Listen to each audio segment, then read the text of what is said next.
देखिए, चतुर्थ श्रेणी की जो भर्तियाँ होनी है वो आउटसोर्सिंग के आधार पर होनी है। आउटसोर्सिंग का गवर्नमेंट का एक सिस्टम है कि जितनों को जो भी भरेगा उसमें वो प्रयाग पोर्टल में अपने आप रजिस्टर कराएगा। अब प्रयाग पोर्टल जो है वो हमारा जो सेवा योजन कार्यालय है उनका अपना पोर्टल है, गवर्नमेंट का अपना पोर्टल है। तो उसमें लगभग 69,000 करीब एप्लीकेशन उसमें हुई हैं और जो आज की डेट में पद जो वहाँ पर खाली हैं वो लगभग जो है 2350 पद वहाँ पर आज की डेट में खाली हैं। तो एप्लीकेशन जो आई हुई हैं, बहुत ज़्यादा एप्लीकेशन आए हुए हैं। तो उसमें आजकल एक समिति हमने बनाई हुई है जो कि गवर्नमेंट का जो सिस्टम है, जो सेवा योजन कार्यालय है उसके साथ मिल के उनकी रैंडमाइजेशन में लगा हुआ है।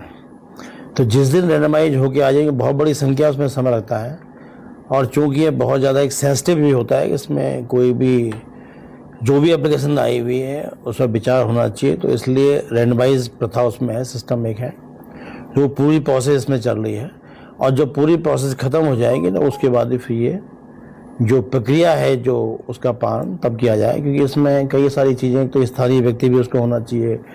दूसरी बात जो SC ST जो आरक्षण मिलना है वो भी इसमें सब कुछ है। तो काफ़ी ज़्यादा इसमें इश्यूज हैं, तो उसको पूरा सॉल्व किया जा रहा है। पूरी प्रक्रिया पारदर्शी होनी चाहिए, उसके भी पूरे प्रयास हो रहे हैं। 100% पारदर्शी होगी तो तभी कुछ हो पाएगा। सर, बताया जा रहा है कि कुछ मामला जो है कोर्ट में भी विचाराधीन है, क्या ये पूरा मामला है? नहीं, कोर्ट का देखो अलग इशू था। कोर्ट का इशू ये था कि जो लोग PTA ने जिनको रखा हुआ था तो उसका भुगतान PTA ही कर रहा था। तो ऑनरेबल हाई कोर्ट ने कहा कि इनको भी आप लोग सम्मिलित कर लीजिए, तो उनकी भी सम्मिलित कर लिया। उनकी ऑफलाइन उनकी एप्लीकेशन की प्राप्त कर ले गए हैं। ये नहीं कहा गया इनको रख लीजिए, नहीं कहा गया, उनको सम्मिलित करिए कहा गया। तो सम्मिलित किया जा रहा है। हाँ बस। सर, अब प्रयाग पोर्टल के पास डाटा आ चुका है और पर्याप्त समय भी हो चुका है। आखिर क्या ऐसे कारण है कि जो है ये प्रोसीजर आगे बढ़ने में समय लग पा रहा है? कारण देखिए कुछ नहीं है इसमें। देखिए समय तो लगता ही है। देखिए पूरी इतनी सारी एप्लीकेशंस हैं, देखने में देखिए समय लगता है। और ये क्योंकि ये हर तबके से जुड़ा हुआ मामला है, कहीं भी कोई चूक ना हो जाए उसका पूरा प्रयास किया जा रहा है। और मेरा ये भी प्रयास रहा कि इसको जो है पारदर्शी तो है ही है, लेकिन रिकॉर्ड भी सबके सामने आए, जिससे कोई गलती कहीं पर कोई भी अवसर नहीं मिले। यदि किसी भी इस तरह कोई गलती होगी तो फिर क्षमा नहीं होगी।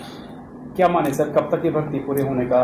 अभी मैं एकदम से तो आपको कुछ नहीं बता पाऊंगा, लेकिन इतना जरूर बताऊंगा कि भर्ती प्रक्रिया गतिमान है। नहीं, काफी लंबा समय से हो चुका है। हाँ, वो भी लोग चाह रहे हैं कि जल्द से जल्दी भर्ती हो जाए, क्योंकि लगभग जो है इसी वर्ष हो जाएगा, तो अगले इस वर्ष का इंतजार करना पड़ेगा। कुछ लोग तो कह रहे हैं कि अगले वर्ष भी जा सकती है। नहीं, ऐसा नहीं है। कहने से क्या होता है, कहने से कुछ नहीं होता। सरकार तो खुद चाहती है कि हर प्रक्रिया पारदर्शी प्रक्रिया हो, इसीलिए हमारी गवर्नमेंट ने हमें दिखा हुआ नकल विरोधी कानून भी लाई। ये सारे आजकल बच्चे निकल रहे हैं विदाउट किसी के, एक बच्चा 2-2 3-3 एग्जाम में निकल जा रहा है।